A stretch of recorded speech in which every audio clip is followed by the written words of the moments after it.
نور دربي بالقرآن واشرح صدري بالإيمان واغفر ذنبي يا رحمن واستر عيبي يا منان. الحمد للہ والصلاة والسلام علی رسول اللہ وعلی آلہ وصحبہ وموالا. محترم بھائیو، السلام علیکم ورحمۃ اللہ وبرکاتہ.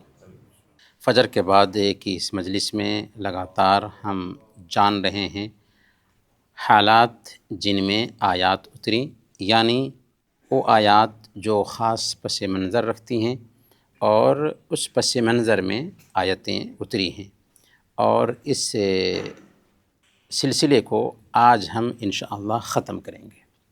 اللہ کے نبی صلی اللہ علیہ وسلم کو کئی نرینہ اولاد ہوئی. حضرت قاسم رضی اللہ تعالیٰ عنہ، حضرت عبداللہ رضی اللہ تعالیٰ عنہ، لیکن سب کے سب بچپن ہی میں وفات پا گئے. اور بعد میں ابراہیم بھی پیدا ہوئے، وہ بھی وفات پا گئے. تو عاص بن وائل اور اس جیسے اسلام دشمنوں نے اس وقت کہنا شروع کیا، جبکہ شروع کے دن تھے اسلام کے، محمد کے بارے میں تم لوگ کیوں پریشان ہوتے ہو؟ یہ دم بریدہ ہے، اس کے پاس نرینہ اولاد نہیں. اگر اس کے پاس نرینہ اولاد ہوتی تو اس کا خاندان چلتا، اس کی نسل چلتی. اس کے پاس تو نرینہ اولاد نہیں ہے، مرد بچے نہیں ہیں، تو یہ مرے گا، اس کے ساتھ ساتھ اس کا نام و نشان مٹ جائے گا، نعوذ باللہ. اللہ کے نبی صلی اللہ علیہ وسلم، ظاہر سی بات ہے کہ جب یہ بات سنتے ہیں تو آپ کو تکلیف ہوتی ہے. ایک تو یہ ہے کہ ایک آدمی کے پاس میں مرد بچے نہ ہوں اور اس کے ساتھ ساتھ یہ طعنہ دیا جائے کہ اس کے پاس مرد بچے نہیں ہیں، اس کے مرتے ہی اس کا نام و نشان مٹ جائے گا. اللہ تعالیٰ نے اللہ کے نبی صلی اللہ علیہ وسلم کو تسلی دینے کے لیے سورہ الکوثر اتار دی. انا اعطیناک الکوثر فصل لربک وانحر ان شانئک هو الابتر. بے شک اے نبی، ہم نے آپ کو کوثر عطا فرمایا ہے، لہذا آپ اپنے رب کے لیے نماز پڑھیے اور قربانی کیجیے. آپ کا دشمن ہی جر کٹا ہے، آپ کا دشمن ہی جر کٹا ہے. تو اس کے ذریعہ اللہ تعالیٰ نے اپنے نبی کو تسلی دیا کہ جو لوگ آپ کے بارے میں یہ باتیں کرتے ہیں، بکواس کرتے ہیں، ان کا ہی نام و نشان مٹنے والا ہے. آج مکہ کے جو لیڈران تھے، جنہوں نے اللہ کے نبی صلی اللہ علیہ وسلم کا جینا دو بھر کیا تھا، کوئی جانتا ہے ان کو؟ ہاں، برے الفاظ میں تاریخ میں ان کے نام محفوظ ہیں. جو اللہ کے نبی صلی اللہ علیہ وسلم کے دشمن تھے وہ مٹ گئے، لیکن اللہ رب العالمین نے اپنے نبی کی شان بلند کی. ان کے پاس نرینہ اولاد نہیں تھی، لیکن پھر بھی بیٹیوں کے ذریعہ آپ کی نسل چلی، اور پوری دنیا میں سروے کہتا ہے کہ انسانوں میں سب سے زیادہ اگر کسی انسان کا نام لیا جاتا ہے تو وہ کون ہیں؟ محمد صلی اللہ علیہ وسلم. وَرَفَعْنَا لَكَ ذِكْرَكَ، ہم نے آپ کے ذکر کو بلند کیا ہے، اور قیامت کے دن تک آپ کا نام بلند کیا جاتا رہے گا. تو یہ دراصل اللہ تعالیٰ نے اللہ کے نبی صلی اللہ علیہ وسلم کے دشمنوں کو دلیل کرنے کے لیے ایسا کیا ہے.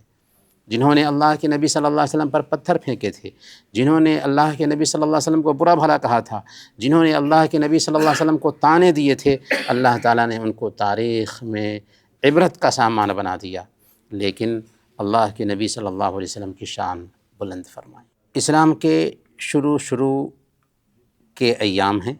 اللہ رب العالمین قرآن کریم میں آیت اتارتا ہے، فاصدع بما تؤمر وعارض عن المشرکین، کہ آپ کو جس کام کا حکم ملا ہے اس کو کھلے عام پھیلائیے اور مشرکین سے اعراض کیجیے. تو اللہ کے نبی صلی اللہ علیہ وسلم صفا پہاڑی پر چڑھتے ہیں، اعلان کرتے ہیں یا صباحا. یا صباحا کے الفاظ دراصل اس بات کا اشارہ کرتے تھے کہ مکہ میں کوئی آفت آنے والی ہے، کوئی دشمن ہے جو حملہ آور ہونے والا ہے۔ جن لوگوں نے بھی سنا فوراً صفا چوٹی کے پاس پہنچ گئے۔ جو نہیں آ سکتا تھا اپنے آدمی کو بھیجا تاکہ جا کر کے دیکھے کہ کیا بات ہو رہی ہے۔ جب سارے لوگ جمع ہو گئے تو اللہ کے نبی صلی اللہ علیہ وسلم نے ان سب سے پوچھا، سنو، اگر میں تمہیں یہ حکم دوں کہ اس چوٹی کے پیچھے میں ایک فوج ہے جو تم پر حملہ آور ہونا چاہتی ہے، تو کیا تم ہماری بات مانو گے؟ کہا کہ ما جربنا علیک الا صدقا، ہم نے تو آپ کو سچا ہی مانا ہے، آخر ہم آپ کو جھوٹا کیسے سمجھیں گے؟ تب اللہ کے نبی صلی اللہ علیہ وسلم نے فرمایا، اگر میری بات پر یقین نہیں کرو گے تو تمہارے اوپر اللہ کا عذاب آ کر رہے گا۔ یہ سننا تھا کہ مجمع میں سے ایک شخص ابو لہب تھا، اس نے کہا تباً لک سائر الیوم الہذا جمعتنا، سارے دن تیری ہلاکت اور بربادی ہو، کیا اسی لیے تم نے ہم لوگوں کو یہاں اکٹھا کیا تھا؟ ابو لہب کے اسی رویے پر اللہ تعالیٰ نے سورہ المسد اتار دی۔ اللہ تعالیٰ نے فرمایا تبت یدا ابی لہب و تب، ٹوٹ گئے ابو لہب کے دونوں ہاتھ اور وہ خود بھی ہلاک اور برباد ہوا۔ ما اغنی عنہ مالہ وما کسب، نہ اس کا مال اس کے کام آیا اور نہ ہی اس کی کمائی۔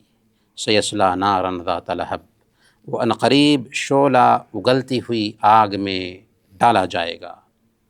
وامرأتہ حمالۃ الحطب، اور اس کی بیوی بھی جو لکڑیاں ڈھونے والی ہے، لکڑیاں ڈھو ڈھو کر لاتی تھی، اللہ کے نبی صلی اللہ علیہ وسلم کے راستے میں بچھاتی تھی کانٹے، یا اس سے مراد یہ ہے کہ وہ چغل خور ہے، وہ اللہ کے نبی صلی اللہ علیہ وسلم کے بارے میں چغلیاں کھاتی تھی۔ فی جیدہا حبل من مسد، اس کی گردن میں کھجور کی بٹی ہوئی مضبوط رسی ہوگی۔